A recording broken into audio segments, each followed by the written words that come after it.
मन के नाश से ही मोक्ष की प्राप्ति। श्री वशिष्ठ जी कहते हैं, राघव, बंधन और मोक्ष आदि का कोई सम्मोह ज्ञानी को नहीं होता। मोह जनित बंधन और मोक्ष आदि तो अज्ञानी को ही होती हैं।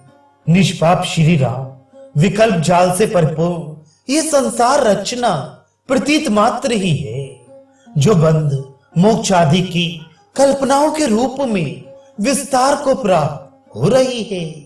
वास्तव में यहाँ संकल्प मात्र के सिवा दूसरी कोई वस्तु नहीं है। जो कुछ विकल्प रूप प्रतीत होता है वह संकल्प के कारण ही प्रतीत का विषय होता है। वह वास्तव में कुछ नहीं है अथवा कुछ है, अर्थात परमात्मा का संकल्प मात्र है। स्वर्ग, पृथ्वी, वायु, आकाश, पर्वत, नदियां और दिशाएं ये सब अपने स्वप्न के समान मन के संकल्प मात्र से ही विकसित हुए हैं।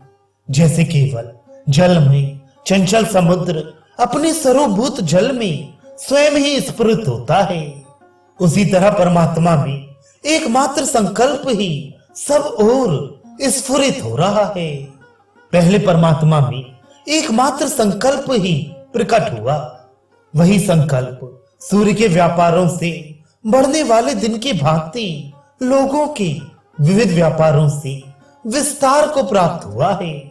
वस्तुतः भेद रहित परमात्मा में अहंकार नहीं है। जैसे सूर्य की प्रचंड धूप में भ्रमवश मृग तृष्णा रूपिणी नदी की प्रतीत होती है, उसी प्रकार असम्यक दृष्टि अज्ञान के कारण ही परमात्मा में अहंकार का भान होता है। मन रूपी चिंतामणि के द्वारा कल्पित जो महान आरंभ अर्थात कार्य समूह की सृष्टि है, वही संसार रूप में देखा जाता है।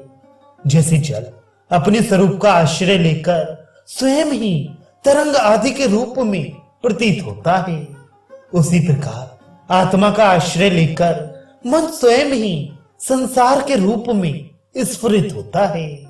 अद्वितीय परमात्मा में अज्ञान के कारण भेद और अभेद की भ्रांति हो रही है।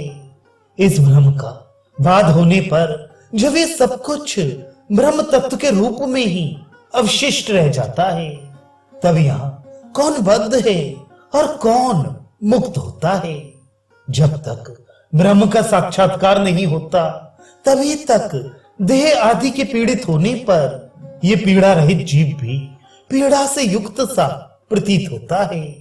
अच्छेद्य होने पर भी देह के किसी अंग के कट जाने पर तमतमा उठता है, परंतु जब परमात्मा का साक्षात्कार हो जाता है तब ये बातें नहीं होती, क्योंकि परमात्मा में भेद, अभेद, विकार और पीड़ा कुछ भी नहीं है। ये शरीर गिर जाए या उठ खड़ा हो अथवा आकाश के भीतर चला जाए, उससे विलक्षण रूप वाले मुझ आत्मा की क्या हानि है। श्री राम मन ही संपूर्ण जगत का शरीर है। मन के कारणभूत आद्या शक्ति रूप जिनमें परमात्मा का कभी नाश नहीं होता। यह वासना इष्ट वस्तु में राग और अनिष्ट वस्तु में द्वेष के कारण बंधन में डालने वाली मन की ही शक्ति है। इसी के द्वारा व्यर्थ भ्रम से स्वप्न की भांति इस जगत की कल्पना हुई है।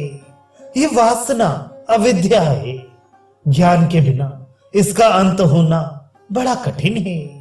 यह केवल दुख देने के लिए ही बढ़ती है। इसके स्वरूप का ज्ञान न होने से ही ये इस मिथ्या प्रपंच का विस्तार करती है। इस मानसी शक्ति वासना ने ही इस विशाल जगत को दीर्घ काल तक रहने वाले स्वप्न के समान रचा है।